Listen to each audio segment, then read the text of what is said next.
Hi, welcome to our classical music improvisation channel. I'm Robert, and today I want to talk about the history of the Sinterklaas song and what we might learn about improvisation on the way. In Holland, we celebrate the feast of Sint-Nicholaas, or basically it's Dutch Christmas. You are probably aware of the controversy around this feast, and that makes certain issues arise, for example, around changing traditional Sinterklaas songs. And this made me wonder about the actual tradition of Sinterklaas songs. And I found this wonderful book by Henk van Benthem.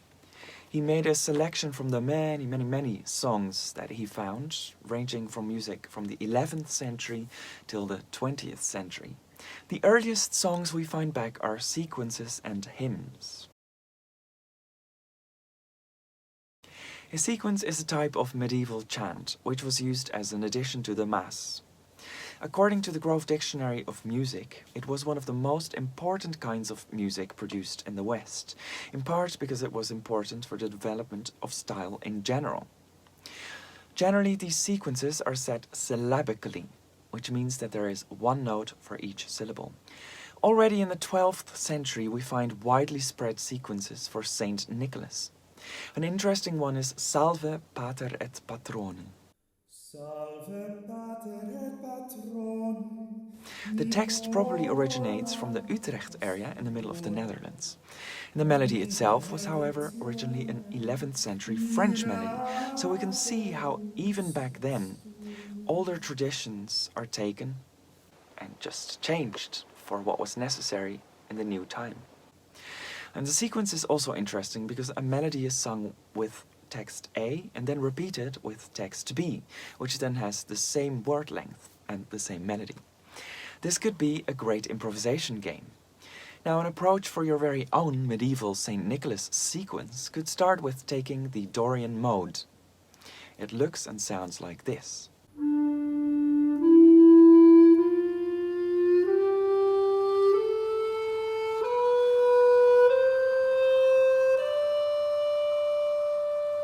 You could make up a text, or for now we could take a silly existing text. Sinterklaas kapoentje, gooi wat in mijn schoentje. To find a melody, you could just exaggerate how you speak the text. And then find a melody. Sinterklaas kapoentje, gooi wat in mijn schoentje. Sinterklaas kapoentje, gooi wat in mijn schoentje. Every syllable of the text gets one note. But every now and then you can pick a word or syllable that is special to you and give it a few more notes.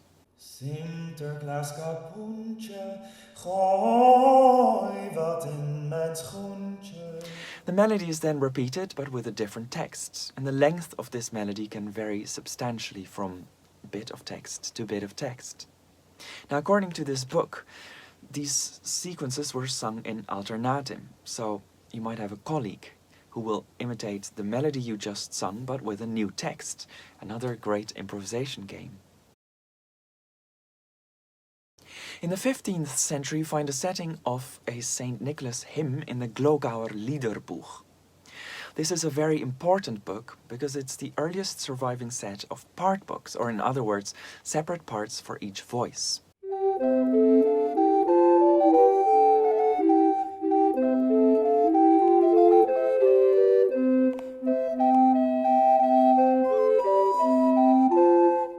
Typical here is that there was a famous melody, this Sinterklaas hymn, and then other parts were often improvised to it. In this case, they were even written down using similar principles.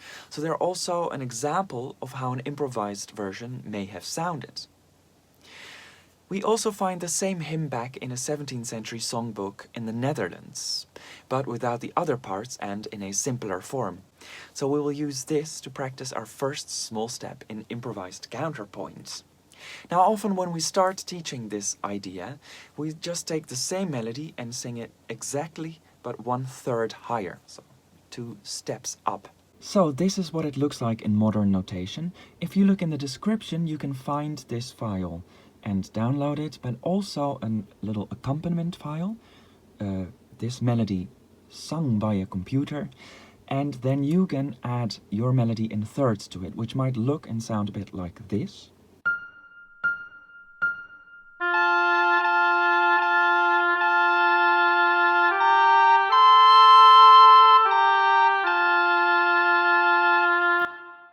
Note that at the end, instead of a third, I used a sixth and then an octave. If you know what that means, you can also see if you want to use it for other cadential moments. If you don't know what it means, just stick to the thirds for now.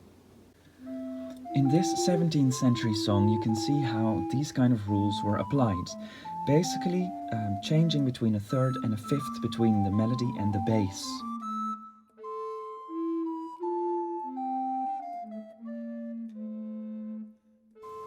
If you're interested in more steps, you can always ask us in the comments and we are happy to make a video like that. Like the first melody I discussed, several other songs were taken from famous existing melodies. For example, in 1634 we find a song based on the melody Engelse Fortuin. A true family option there is where one person plays the accompaniment, the other sings the melody, and yet another one can add some improvisations.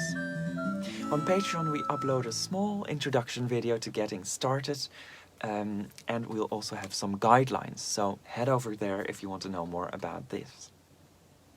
Another example is a song based on a melody by Lully, and this melody was apparently very famous throughout time, because we find this Sinterklaas version back in 1875, more than 200 years after Lully's first composition.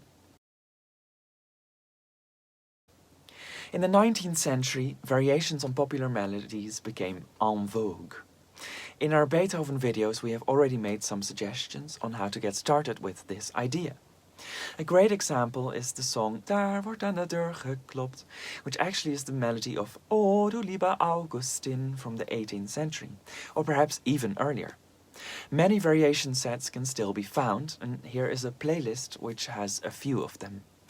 Some of the more special versions are an immensely difficult solo violin variation notated on 2 staves instead of just 1, 24 variations for oboe and violin, which sadly aren't recorded yet, and a very special version by Cornelius Gurlitt, where each variation is in the style of a famous composer like Mozart, Beethoven, Chopin, Mendelssohn, etc. Also, he was born 200 years ago, so happy centenary, Mr. Gurlitt. All these variation sets could inspire us to improvise our own new variations. Now, from 1900 onwards, the songs that we sing today start being composed or the texts added to songs that did exist already, for example by Schumann, and some of the more problematic texts were introduced. Thank you for watching. If you join us on Patreon, you don't just help us make new videos, but you can also upload your own improvisations, which we will then comment on. Also, don't forget to subscribe to our channel, and perhaps, if you made it this far, you would like to join us in our open online improvisation. Hope to see you next time. Thank you for watching again, and bye.